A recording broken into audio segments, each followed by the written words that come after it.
Okay, welcome everyone to this deep dive. Great to be here. So today, we're digging into some really interesting source material.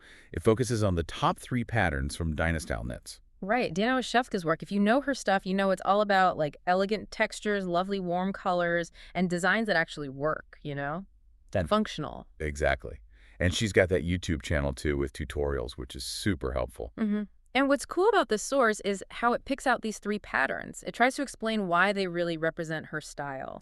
So that's our mission, right? Not Oh, just list them, but really unpack why these ones stand out according to the material we looked at. let's do it. Okay, number 1 then, the Earthy Comfort Shawl.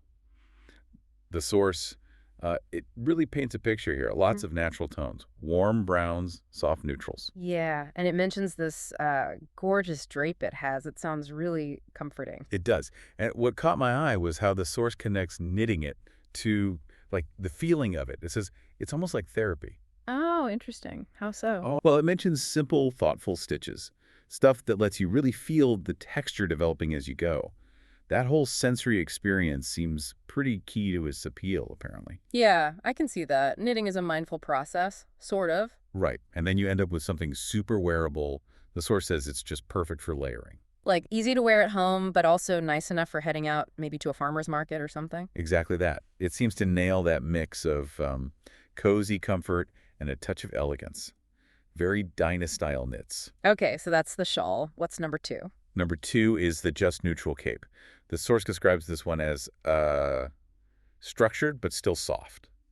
Another layering piece. Structured but soft, yeah? Yeah, and the source has this great description. It calls it like the chic baby of a poncho and a cardigan. Huh, I like that. So easy, like a poncho maybe, but with a bit more shape. Like a cardigan. That's how I read it too.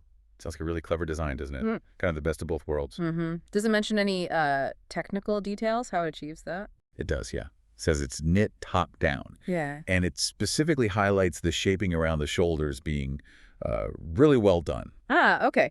That top-down construction and shoulder shaping would definitely help it hang properly and give it that structure without being stiff. Right. So the source suggests it's perfect for, crisp fall walks or maybe looking put together but still comfy when you're working from home. Makes sense. Very practical but stylish. Okay, and number 3 takes a bit of a turn. It's actually a crochet project. Oh, cool. A bit of variety. What is it? The Evil Eye Crochet Tote Bag.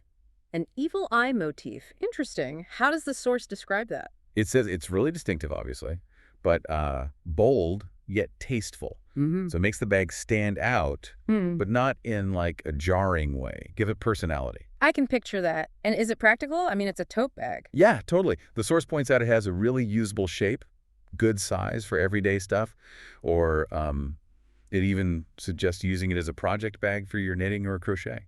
That's a neat idea. A bag to hold the making of other things. Right. And it also mentions you can play around with the colors, make it symbolic if you want, or just, stylish. And is it hard to make? Crochet can sometimes seem intimidating if you're mostly a knitter.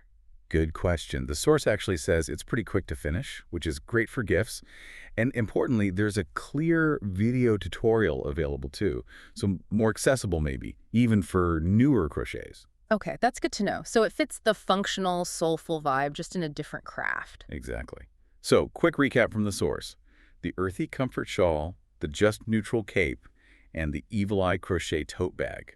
Those are the top 3 highlighted. And the overall vibe seems to be beautiful, definitely wearable, and full of that signature DinaStyle Knits softness and soulfulness, as the source puts it. And tutorials are out there on YouTube for all 3, which is great. Definitely helpful. So maybe a final thought for you listening.